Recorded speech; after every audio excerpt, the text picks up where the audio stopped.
on va parler des patients, et notamment des patients experts. On va en parler avec Guylaine Dugois. Vous êtes patiente experte.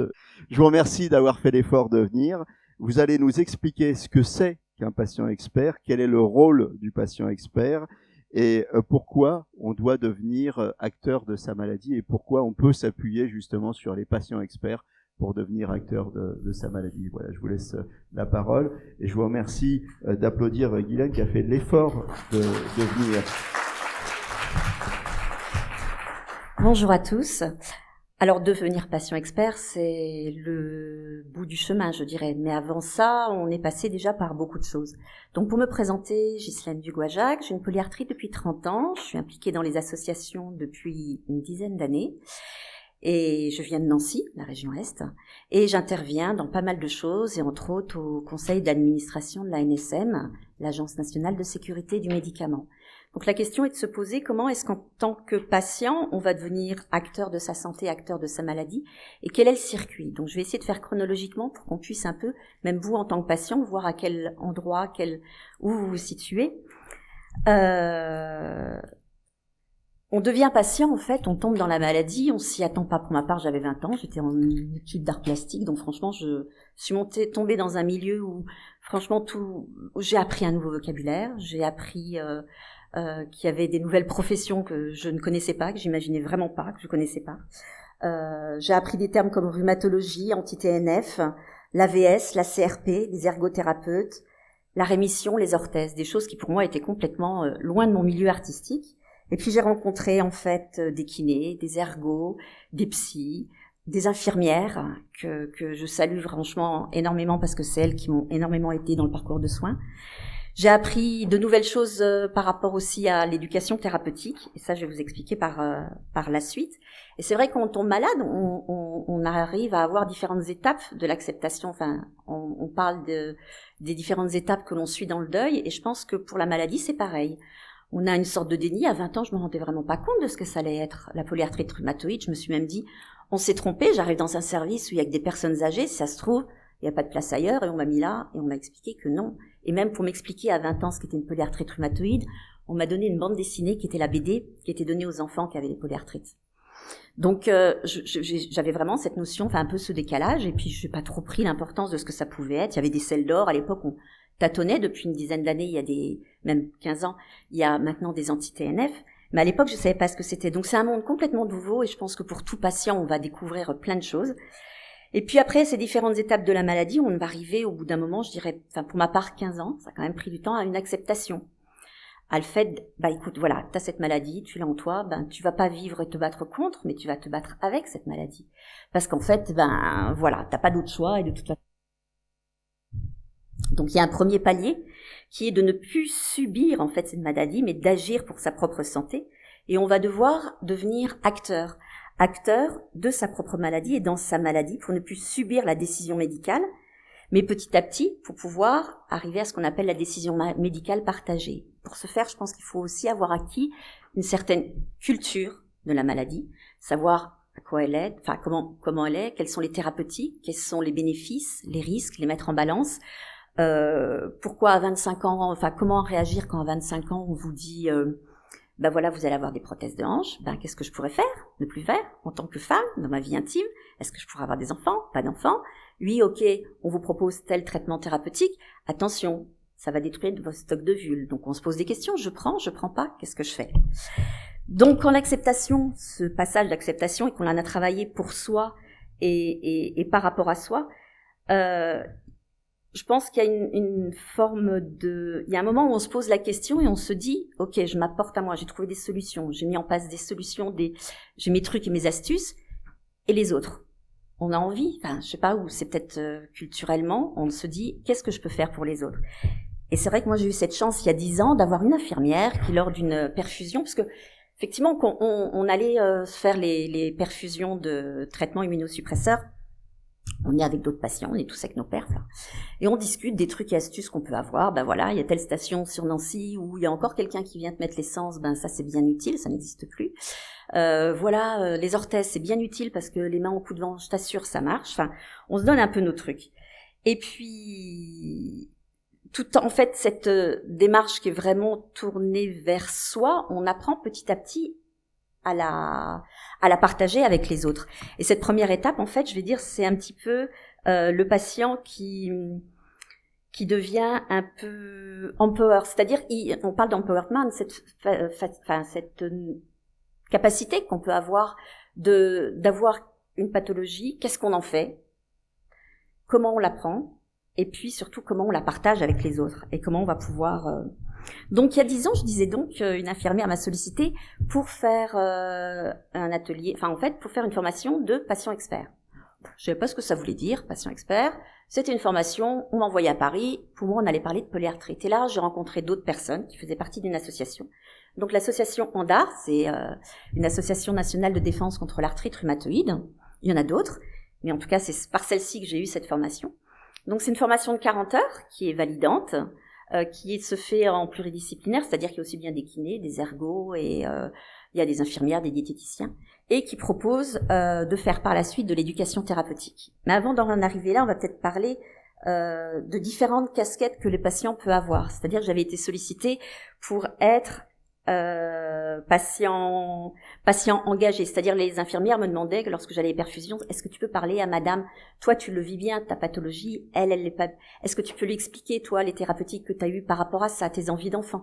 On était un peu sollicité à gauche à droite. Et puis également la casquette du programme patient partenaire. Ça, c'était il y a 15 ans, une formation qui était proposée aux patients pour intervenir dans les facultés de médecine. Donc le but était de parler en fait de la pathologie, du circuit patient. Pour ma part, moi j'interviens à l'école de kiné où je parle de la relation soignant-soigné, ce que nous on attend, cette relation au long cours qu'on va avoir un kiné, parce que le kiné on va l'avoir toute notre vie. Et puis on aborde le sujet du bon ou du mauvais kiné. Pourquoi? Qu'est-ce qu'un bon kiné? C'est celui dont on se donne les coordonnées tout simplement. C'est celui, on n'a pas tous les mêmes attentes par rapport à un kiné.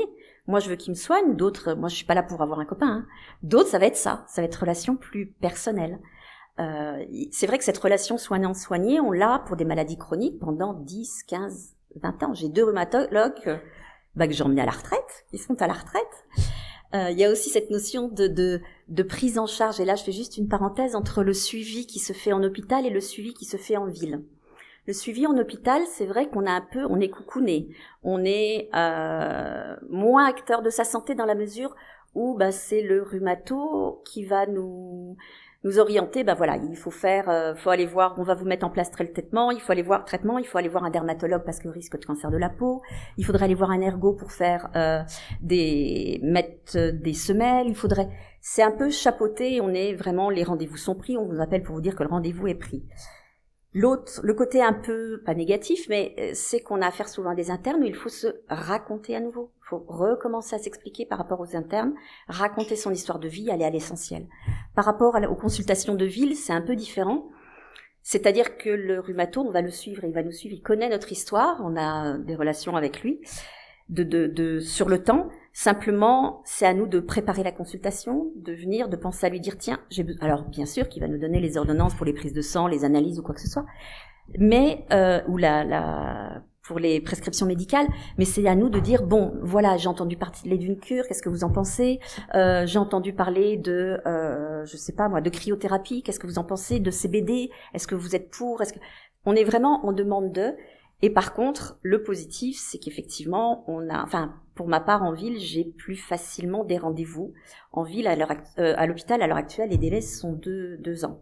Et entre parenthèses, qu'est-ce que je vous raconte? De 6 mois pour la rhumato. Et par contre, je vous dis 2 ans parce que hier, j'ai reçu un mail puisque j'avais demandé d'être au centre de la douleur de Nancy et j'ai un délai de 2 ans d'attente. Ce qui me paraît complètement incroyable puisqu'à 25 ans, j'y étais allée et là, j'avais été prise en charge par un psychologue de la douleur qui m'a appris l'auto-hypnose. Mais c'est surtout qu'on m'avait expliqué, ce que je ne savais pas du tout, qu'est-ce que le tramadol par rapport avec le paracétamol, qu'il faut le prendre ensemble. Enfin, c'est une culture que c'est toute la littératie en santé qu'on doit apprendre petit à petit, cette capacité de pouvoir apprendre. Donc je vous ai parlé, j'ai dévié un petit peu du patient partenaire.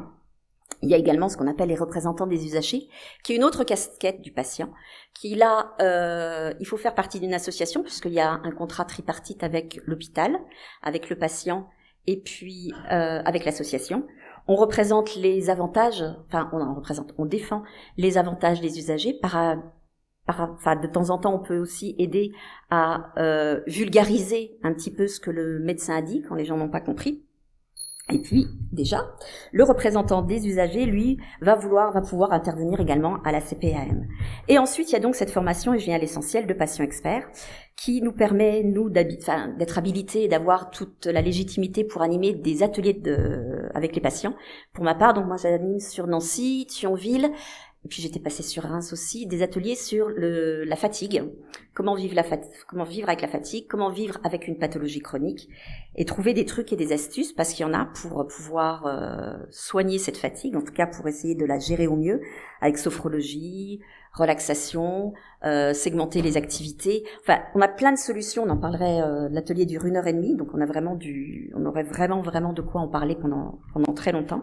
Et puis à partir de là, l'implication dans les associations est à mon avis essentielle parce qu'on se sent soutenu et plus perdu. Bien sûr, il y a plein de gens qui vont sur Internet. Là aussi, il y a des modérateurs qui permettent de ne pas entendre tout et n'importe quoi. L'essentiel et la question de fond, c'est de savoir, on est acteur pour soi-même, on devient acteur pour les autres. On a une pathologie, on a un jeu de cartes où les cartes sont pas forcément bonnes. Maintenant, se dire, qu'est-ce que je fais avec? Est-ce que je garde ça pour moi? Je le vis toute seule avec mes questions et mes doutes? Ou est-ce que je vais vers les autres pour apporter ce que j'ai apporté, mais surtout pour pouvoir transmettre ce que j'ai pu vivre pendant 30 ans, pour les plus jeunes qui arrivent et il y a de plus en plus de jeunes qui ont ce genre de pathologie, et pour pouvoir apporter, oui, effectivement, faire de ce vécu, en faire quelque chose, quoi.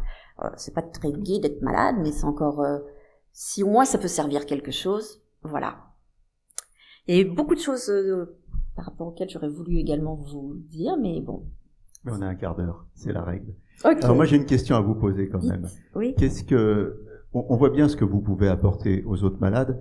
Qu'est-ce que vous apportez aux médecins? Alors vous allez être très surpris, on en parlait tout à l'heure, un truc tout bête. Je vais vous dire la connaissance des traitements. C'est très drôle. J'étais au sein de mon association et on entend parler il y a quelques années des anti-TNF, des anti-JAK.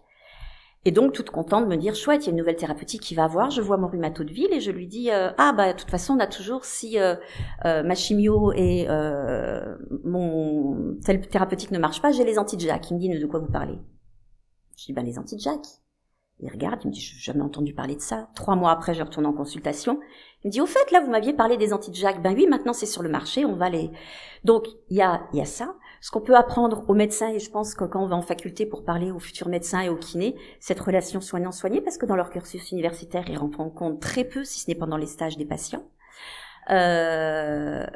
Savoir adapter leur vocabulaire aussi aux différents types de patients, parce qu'on n'a pas toute cette chance ou cette culture de la maladie. On n'est pas tous au même niveau d'acceptation de la maladie. On a beau parler d'une nouvelle thérapeutique à un patient qui est dans le déni, ça ne passera pas. Et puis, le petit plus peut-être que l'on a, moi j'ai une patiente, c'est pas les miens, une patiente un jour qui lors d'un atelier ressort et dit, avec vous me comprenez, c'est instinctif. Le médecin, quand il rentre chez lui, il enlève sa blouse et lui, il m'écoute, il ne me comprend pas, vous me comprenez. Et des fois dire aux patients, des fois dire aux médecins justement, ils ont cette compréhension du fait de voir plein de patients, mais je sais pas, nous on se reconnaît entre patients, voilà. Oui, cette différence entre écouter et comprendre, c'est le médecin comprend techniquement, vous comprenez dans votre chair. Voilà, mais c'est complètement complémentaire, vraiment complémentaire. Oui, et c'est pour ça qu'on est bien accueillis par les médecins dans les ateliers de TP. C'est la question que j'allais vous poser justement. Les patients experts, ça se développe, il y en a pour toutes les pathologies. Ça se passe bien avec les médecins. Alors moi je fais partie de l'UTEP, l'unité transversale d'éducation thérapeutique, qui fait qu'effectivement on fait de plus en plus connaître ça, leur expliquer qu'on n'est pas là pour déjà qu'on est légitime, on a été formés comme eux, on n'est pas là pour prendre ou quoi que ce soit. Pour ma part, je ne parle jamais de traitement aux autres patients parce que mon exemple de vie, je vais pas leur raconter moi ma paire de 30 ans où j'ai 8 prothèses, épaules, genoux, hanches et tout ça. Je vois pas l'intérêt, eux ils connaîtront jamais ça. Donc je marche pas sur leur plate-bande. En revanche, je vais apporter mon point de vue de vécu qui est lorsque quelqu'un doit se faire opérer d'une prothèse, l'inviter à faire de la rééducation avant, d'aller en centre de rééducation après, de masser la cicatrice, pareil, les ateliers sur la fatigue, c'est pas un médecin qui va le vivre. Parler de sexualité dans des ateliers, c'est pas le médecin qui aura sur ses 20 minutes de consultation le temps d'en parler. Parler du vécu de la maladie, de la douleur ou quoi que ce soit, c'est pas le médecin qui aura le temps complet, si ce n'est ponctuellement, tous les 6 mois, d'en parler avec son patient. On est complémentaires. Absolument. Écoutez, on vous applaudit.